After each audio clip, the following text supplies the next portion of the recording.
Presidente, na semana passada o Baleia chegou a falar de pegar assinaturas para tentar voltar aos trabalhos agora em janeiro. Queria saber se tem alguma novidade sobre isso. Não. E se na reunião de hoje também foi debatida a questão do Conselho de Ética. Eu sei que já não cabe mais à mesa, que tem que aprovar aquele projeto, mas, enfim, a gente está terminamos, né, o ano sem a questão, por exemplo, da deputada Flor Delis, e se isso foi assunto agora durante essa reunião. Não, porque o Conselho de Ética é uma decisão da mesa na Câmara, já que o sistema remoto continua valendo, já que quando nós aprovamos o sistema remoto, nós dissemos que ele vale enquanto a decretação de calamidade, ou pela OMS ou pelo Estado brasileiro. Então ele continua valendo.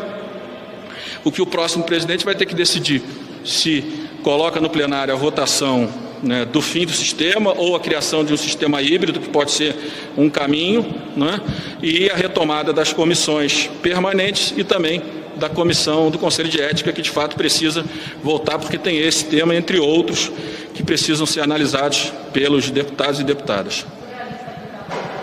Quê? Não tem lista. Isso depende de um pedido de autoconvocação do presidente da Câmara e do Senado e votado pelas duas casas. Nunca ocorreu de, no meio do recesso, acontecer um pedido desse, mas eu acho que seria de bom grado a gente focar o nosso debate, se isso pudesse acontecer, com o apoio do Senado, na questão da vacina, né? Eu acho que a questão do auxílio é um debate mais profundo, que, como eu disse aqui, nós já temos um orçamento que está estourado. A gente vai precisar conseguir reduzir despesas dentro da regra constitucional que existe hoje. Eu não quero discutir mudança de regra, porque ela hoje não pode ser modificada só por emenda constitucional, mas, de fato, esse debate do auxílio é um debate que a gente vai ter que abrir, mas, no meu ponto de vista, sempre sabendo que o teto de gastos hoje está no limite e que, para que a gente possa ampliar o Bolsa Família, a gente vai precisar fazer uma escolha, né? Aonde se corta as despesas para que se possa abrir um espaço de 8, 10 bilhões de reais. Tem propostas, né? Tem senadores que têm propostas, deputados que têm propostas, mas eu fico sempre analisando, eu vou analisar a partir de fevereiro como apenas deputado, aquilo que dentro do teto é possível a gente fazer para que a gente possa atender esses milhões de brasileiros que perderam o auxílio a partir de 1º de janeiro. Boa tarde. Eu queria saber, em relação à reforma tributária, agora diante desse cenário da decisão da Ford, a reforma tributária, eu lembro que em novembro você chegou a dizer que era disputa por vaidade, ego, enfim, não tinha conseguido tramitar da forma rápida como deveria. Qual que é a expectativa para esse ano e como que essa decisão da Ford pode acelerar os trabalhos? Você sabe que eu sou um maior defensor dessa reforma tributária, da PEC 45, do projeto do governo da CBS, que vai na mesma linha, que talvez seja o caminho da transição, começar pela CBS, para depois, a partir do 2º ou 3º ano, entrar nos impostos estaduais e municipais, que é o que a equipe econômica defende, uma transição que começa de forma dual. O deputado Aguinaldo já tem tudo organizado, todos os pontos organizados, já passou para a equipe econômica. De fato, os conflitos podem ter, ou certamente atrapalharam, mas eu sempre fui daqueles que coloquei a importância da simplificação do sistema tributário como prioridade de tudo. Tanto que eu disse ao governo, no final do ano, que se o governo tivesse maioria para votar a CBS, eu estava disposto a votar apenas a CBS e deixar a PEC para o próximo ano. Não foi possível, não quero aqui culpar ninguém, que fica muito fácil querendo culpar o lado ou o outro, mas eu não tenho dúvida nenhuma que o projeto de lei do governo é muito bom e a PEC 45 e a PEC 110, claro que eu prefiro a 45, mas respeito muito que tem muitos pontos positivos na 110, que na verdade já tinha sido aprovado na Câmara em 2018, né? E acho que o caso da Ford está nos mostrando, e tem um estudo muito importante do Movimento Brasil Competitivo, liderado pelo empresário Gerdau, e que ele mostra que são vários itens que melhoram a competitividade das empresas brasileiras. O primeiro disparado, é exatamente a unificação dos impostos de bens e serviços. A PEC 45 ou a 110, junto com a CBS, que unifica PIS e COFINS como a partida inicial para a reforma tributária. Então, não tenho dúvida que o caso da Ford, onde eles decidem sair do Brasil e continuar na Argentina e no Uruguai, merece um ponto de exclamação, um ponto de interrogação sobre o porquê disso, né? E como um país do tamanho e da importância do Brasil é preterido por dois países importantes, mas que não tem a dinâmica da economia como o Brasil. Aliás, sempre se fala muito mal da Argentina, infelizmente, ou felizmente para os argentinos, não vou criticar a decisão de ficar na Argentina, mas nós queríamos que a Ford, com todos os benefícios que teve, com todas as facilidades que teve do governo brasileiro, da noite para o dia, me pareceu que o governo não tinha nem informação que a Ford tomaria aquela decisão. Então, essa questão dos subsídios tributários, junto com a reforma política, é outro debate. Será que nós estamos beneficiando setores que, de fato, geram emprego no Brasil? Né? Eu acho que esse é um outro debate importante. São quase 400 bilhões de subsídios que muitas vezes beneficiam setores improdutivos, ineficientes e que vendem produtos caros de péssima qualidade no Brasil. Presidente, desculpa se ficar repetitivo, mas é só para não ter perigo de eu ter entendido errado. Parecer da Procuradoria inadmitido. Isso significa que as assinaturas dos deputados do PSL que estão suspensos não vão valer para bloco, certo? Não. Tá. E agora... Mas que esse assunto, na consulta do deputado Vitor Hugo, será decidido pela mesa diretora. Ah, entendi. Isso no dia 18. Na próxima reunião do dia 18. Tá, não, beleza. Essa era uma dúvida bem simples da minha. Obrigado. Tá? É claro que... inadmissível, mas é analisado. Não, é diferente. O procurador da mesa, ele não tem atribuição de formular aquele parecer, segundo a minha interpretação e da Secretaria-Geral. Ele cabe como auxiliar do presidente da Câmara. Nesses casos. No caso, eu não pedi o auxílio dele nesse tema. Então, o texto dele primeiro, eu acho que do ponto de vista do mérito está errado, mas é uma posição minha. Mas segundo, do ponto de vista do ato da mesa e das atribuições da Procuradoria, não cabe a ele essa atribuição por esses motivos que eu coloquei. Mas o pleito do deputado Vitor Hugo, é claro que tem que ser julgado pela mesa, vem com o mesmo objeto, só que vem sem parecer. Quem vai dar o parecer, porque cabe a um dos membros da mesa, quem vai dar o parecer é o deputado Marerins. Boa tarde, presidente. Também para esclarecer em relação à votação presencial ou não. Pelo que o senhor falou, ela será presencial, mas pode ter a possibilidade de ser mista, não é isso? A minha opinião é que a gente deveria, e acho que o relator falei isso na reunião, por isso que estou falando aqui, deveria ouvir, até porque ele é médico, ouvir cientistas, pessoas que estão diretamente ligadas ao enfrentamento ao coronavírus, pegar um ou dois pareceres, inclusive da própria diretoria médica da Câmara, e propor, ou não, vai depender dele, se aqueles que de fato estão no grupo de risco, se eles poderiam ou não votar de forma remota.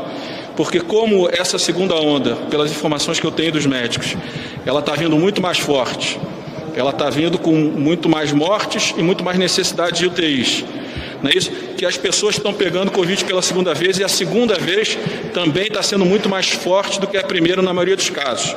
Se não caberia à mesa decidir para que essas pessoas que estão em grupo de risco, se eles não poderiam votar de forma remota. Mas é uma decisão que a mesa vai tomar. Eu acho que essa preocupação, para que amanhã nenhum de nós seja responsável pela perda de uma vida de um deputado, de uma deputada, de um funcionário da Câmara, né, de uma funcionária da Câmara, eu acho que seria o mais seguro. Em nenhum momento eu disse que a votação não seria presencial, inclusive todo o mapa de onde ficarão as urnas já está todo montado, o secretário-geral vai encaminhar aos outros membros da mesa, principalmente ao relator, para que a gente possa ter uma votação segura, presencial e avaliar se em alguns casos, nesses casos, caberia uma votação remota, até porque todo o trabalho do sistema remoto foi feito pelos funcionários da Câmara dos Deputados, sozinhos, sem interferência de nenhum deputado. É um sistema que nós votamos matérias importantes, emendas constitucionais, elegemos membros da mesa, elegemos membros do CNJ, do Conselho Nacional do Ministério Público. É um sistema seguro, né, e que nós devemos valorizá-lo até como um instrumento no futuro para que a gente possa ter um sistema híbrido de votações. Muitas vezes a gente precisa estar votando de madrugada aqui, talvez não seja melhor que a partir de um certo horário os deputados possam votar de forma remota à noite, para que não fique todo mundo aqui tendo que vir e voltar até 2, 3 horas da manhã em votações urgentes que precisam, estão com prazo curto para sua votação, principalmente medidas provisórias, onde a oposição faz obstruções de longo tempo. Então eu acho que Eu acho que o modelo, do meu ponto de vista, o que eu defendo é exatamente essa proteção e vai ser uma decisão, claro que da mesa, mas nós vamos gerar todas as condições no Salão Nobre e no Salão Verde para que todos os deputados que estejam em Brasília, possam votar e votar com o distanciamento necessário, garantindo a proteção da vida dos parlamentares e também dos funcionários da Câmara de Deputados. Em relação à data, isso também já está definido que vai ser dia 2 ou também dia 18 vai ser definido? O que diz o regimento, a mesa vai decidir, é que a formação dos blocos é feita até o dia 1º de fevereiro e a votação sempre tem sido no dia seguinte. Mas se a mesa decidir de forma diferente, do meu ponto de vista não tem problema. Você vai formar o bloco até um horário e fazer a eleição à noite. Se tiver 2 turnos, isso vai empurrar até a madrugada. Mas é uma decisão da mesa. A praxe, no meio do mandato, tem sido eleições no dia 2, no dia 3, entrando no dia útil, mas respeitando o que diz o regimento, que a formação de bloco, na verdade, o prazo limite é até o dia 1º de fevereiro. Perfeito, pronto? Obrigado. Semana que vem, né? Essas definições vão ficar, então, para o dia 18, próxima segunda-feira, esses 3 pontos. Isso. Saem todos na segunda-feira. Isso. Desculpa, eu tenho que fazer uma pergunta que a gente teve ontem com o Arthur Lira e eu fiz para ele e eu preciso fazer para o senhor também. O senhor não acha que é arriscado o fato do governo estar tão próximo do DEM no Senado? Isso não pode ser usado de uma certa maneira pelo Lira e pelos aliados do Lira para mostrarem que o DEM não é um partido tão independente e que a candidatura do Baleia também não seria tão independente em relação ao Planalto? Olha, eu acho que a candidatura do Baleia é uma candidatura independente. O governo, quando formou a sua base no meio da pandemia, tanto o DEM quanto o PSDB, quanto a Cidadania, quanto o Partido Verde, quanto o PSL, nenhum deles aceitou compor a base e foram formadas 2 bases, da do governo e uma base independente que tem convergência na pauta econômica. Você pergunta por que o deputado Baleia tem tantos votos próximos aos votos do governo. Eu vou lhe explicar de forma muito fácil. Porque muitas matérias polêmicas a presidência da Câmara barrou e não deixou pautar. Certamente, se matérias sobre armas, sobre meio ambiente e tantas outras tivessem ido a voto, certamente o número de votos do deputado Baleia divergentes do deputado Arthur e da base do governo seria muito maior. Mas, como a pauta da Câmara é a pauta ouvindo os líderes do presidente da Câmara, muitas dessas matérias radicais e polêmicas, elas foram evitadas pela presidência da Câmara, gerando uma falsa expectativa que os 2 têm a mesma pauta. Não é verdade. Nós temos convergência com a pauta do governo, na pauta econômica, apesar das minhas divergências com o ministro Paulo Guedes, o maior respeito, admiração e principalmente pela luta dele em tentar mudar o país, em tentar acabar com lobbies do setor público, lobbies do setor privado, que não beneficiam os mais pobres, beneficiam só uma elite brasileira do setor público e do setor privado. Então, você vê um caminhamento muito parecido por esse motivo. E é natural que, no Senado, o presidente Davi tenha construído uma relação de mais proximidade com o presidente da República. Não tem nenhum problema o presidente da República ter simpatia pelo candidato B ou pelo candidato A. O que eu acho que tem que tomar cuidado é que, com um orçamento que não tem espaço para investimento, eles estarem oferecendo emendas por aí que eles, mais uma vez, não vão cumprir a palavra com os deputados. Se você tem um rombo no teto de gasto de 25 bilhões, o que deixa claro que não há recurso para investimento. Se não há recurso para investimento, vai ser muito difícil o governo conseguir cumprir essas promessas que estão fazendo aos parlamentares sobre a questão dos recursos extra-orçamentários, o que pode gerar, no segundo momento, logo a partir de março, uma animosidade do plenário com as matérias do governo, mesmo aquelas consensuais em relação à agenda econômica do nosso país.